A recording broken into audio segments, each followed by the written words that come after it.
Eternal Strands is a new action RPG from a relatively new studio, Yellow Brick Games.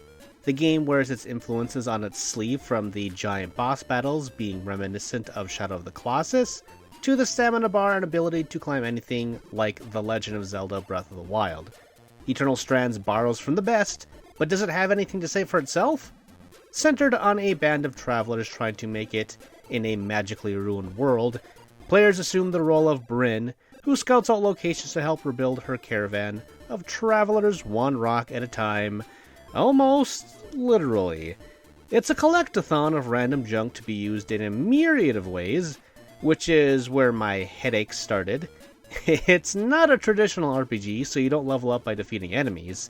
Instead, you collect this loot, from rocks to twigs, and use them to upgrade your camp, which can in turn upgrade your capabilities, or you can forge equipment. You need recipes first, which are hidden in the world and not easy to find. Plus, your inventory for collecting stuff is limited, even with upgrades, so it all becomes complicated rather fast. I found myself skipping combat more often than not since I didn't gain experience, and thought it was just a bit sloppy.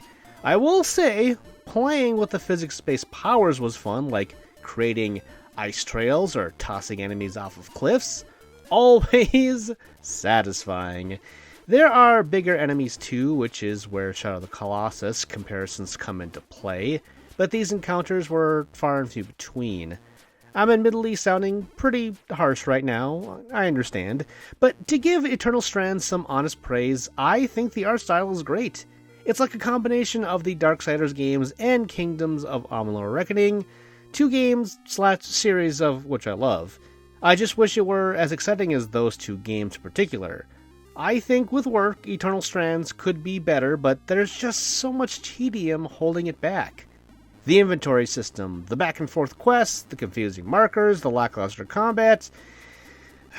Need I go on?